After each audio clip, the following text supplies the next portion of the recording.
Hi, Thomas, here today. What's the injury team news ahead of Forest on Sunday, please? The one that was available for Slavia will be available for Forest. Just had straight off the training pitch. It was a difficult question. Yeah.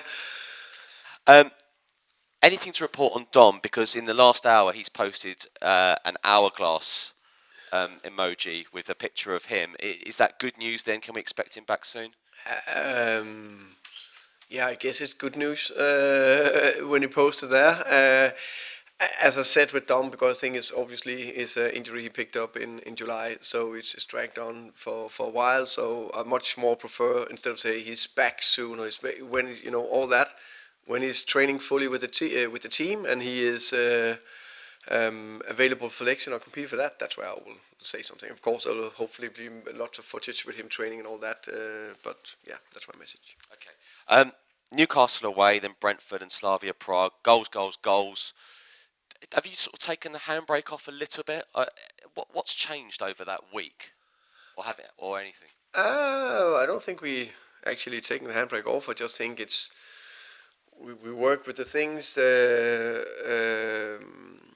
Football is so beautiful, simple sometimes, but also so complicated. And I think a lot about the relationship, the team being a little bit in sync, the right players being sharp and in form. All of that at the same time helps. So obviously. Three players I would like to mention, of course. Richy is probably not in his best form ever, maybe, but in a very good place, and also physically. Kudus is, after the great start to the season, a little dip and a minor injury, back in full energy, looking sharp. Xavi is performing as a good top level, so those three just together just give the offensive part of the game much more. Bit of a light-hearted final one for me. Christmas mood. If Spurs, if the players can get a good result at Forest, Liverpool, and Palace, there's a lot of big darts fans in the squad. Will they be allowed to go and watch the darts with your permission? Yeah, I think every player have their own hobbies and what they think is interesting. So I always expect them to be professional and 24/7 pros. So if they go theatre or the darts, it's up to them. Jake. Hi, Thomas. I know you said that things have come together, the attacking players you just mentioned, those three. But has it also felt like has the mood felt different in the last couple of weeks around the club?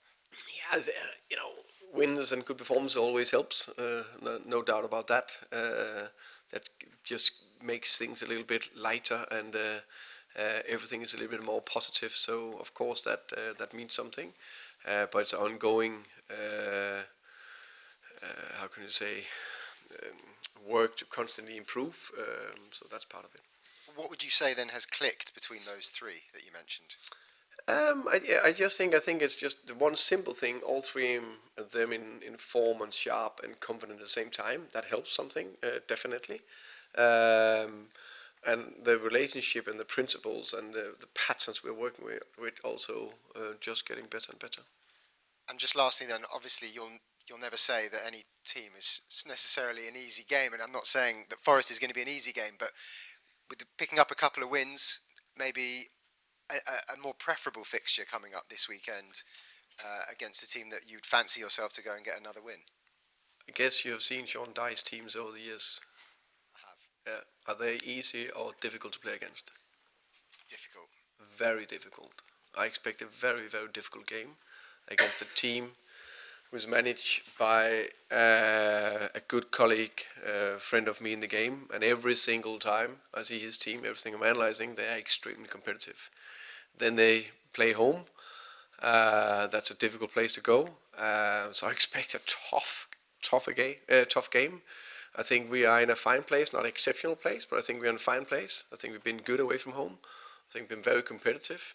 I expect us to go there with confidence and belief, and I expect us to go there with a good chance of getting 3 points, but I also expect it to be unbelievably difficult. Thank you. Welcome. Ian, please. Hi Thomas, how are you? I'm good, thank you. You mentioned there your friendship with Sean Dyche.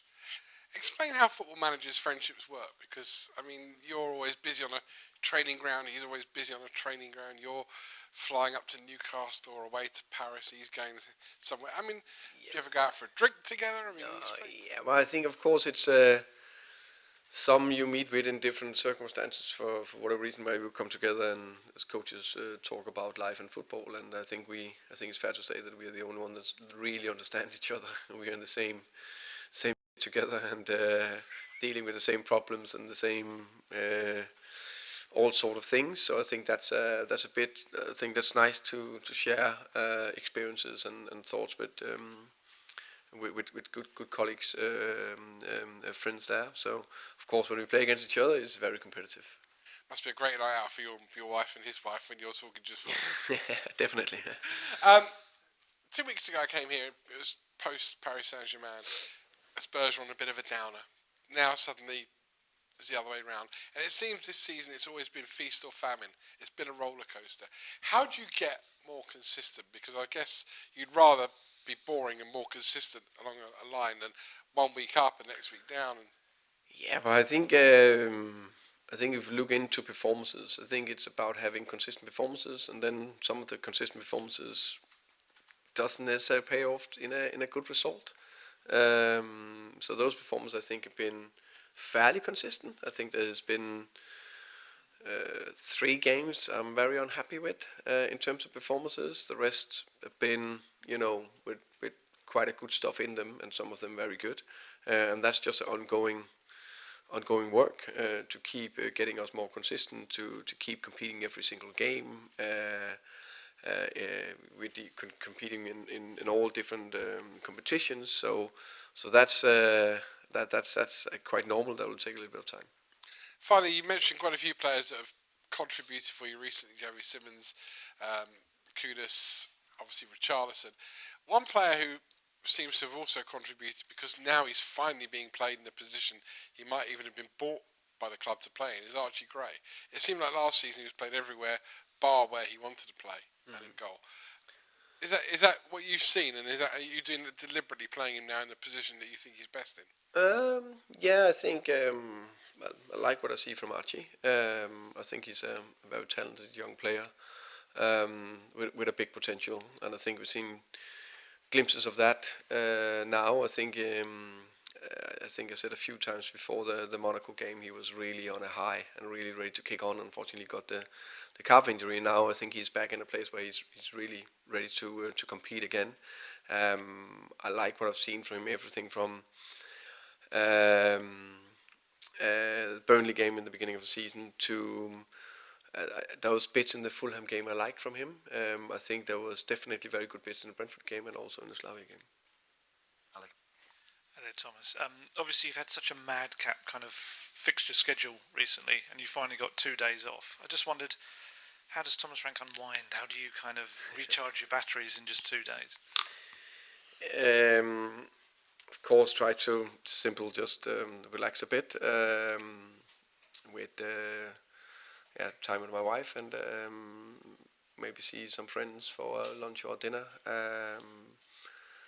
But I must say there's still bits to be done. So unfortunately, these 2 days was not purely days off, but at least I was at home. But there was meetings I had to prepare, bits and pieces. So that I think the fully next really day off where I do nothing football is maybe in March. So there's also a transfer window coming up, and there's just so many things, and it's still new into the job, and so a lot of things. About your fullbacks, obviously no Destiny for a little while. You've got the 2 kind of natural ones, but we saw Ben Davies come back the other day, and he got a great ovation from the crowd as well. How important is he going to be in these coming weeks when you need to rotate? Very important. Very good to have Ben out there first time of the season, I think, actually, playing minutes. So yeah, I would say we missed him with his injuries, and now he's good and ready, so that's important. Do you see him more as a left back in your team rather than centre back he was? I think he can both play left back and centre back. Yeah. Brennan Johnson, obviously he wasn't available Slavia. What's wrong with him, and when can we expect him back? Minor thing. I expect him to be available for Forest. Okay. Okay. And He's trained today. So yeah. Oh, brilliant. Yeah. Just a very quick one on Dom, only because of the social media posts and the way you kind of phrase that about you'll tell us when he's fully training with the team. Can we assume he's just training by himself at the moment? He is, yeah. On the grass? Yeah. Fantastic. Thank you very much. Finish with George, please. Sorry, has he kicked a ball yet? I'm happy to answer all these questions. I'm just getting a little bit bored of them because it doesn't. Let's talk about forwards. It's much more interesting. So much better news when saying now he's training fully with the team. He's available soon. But I know you guys need to ask questions, of course. Archie Gray, sorry, I know you mentioned him before, but you tried to sign him at Brentford, didn't you? And then Tottenham have took him off. Can you just explain how close you were and what you liked about him last season, and sort of, because it seemed like it was really close, and then Spurs swooped in at the last minute. So what did you admire about him last season? I think what I like about Archie, I think he's very good on the ball. I like he plays with his head up, so he can play short. He can drive with the ball. The pass for preferable for the penalty against Slavia was an excellent pass, perfectly weighted, playing in behind. Great capacity to cover the pitch. Good pressing skills, and I think he's young, but he has very good character. So I think he could be a leader in the future. Just in terms of your 25 games into Sundays, your Tottenham raid, I just want, as a manager, how long does it take sometimes to just get buy-in from the players that they're being taught a new philosophy, a new way of playing, and has that been sort of shadowed in the form really, in that November it was a bit patchy and now you started December really well? Does it take a while for the players just to get into what you want from them? Yeah, I think it's, I think there's a lot of things also when you play a lot of games and you need to rotate and you try to find your team and all that. So it's not only about what I want. There's also a lot of circumstances that make it a little bit more tricky to make sure we are going to be where we want to be as quick as possible. But I experienced a buy-in straight from the off. I think the PSG game where we played one system, 3 days later another system against Burnley was two good signs of what they are willing to go all in. City a little bit after. Then we had let's say some results didn't go our way, and now it's positive. That's all part of the journey. Going forward, there will hopefully be even longer spells of good performances and wins. But there will still also be some downs, and we need to get through that. So I think the only way to get closer and closer to each other is time, and working on relationships, and working to understand each other's ideas. That's the biggest thing. And then it is how we together handle the bad spells, because there will be bad spells. How do we handle them? Thank you. Okay, we'll end the broadcast section there.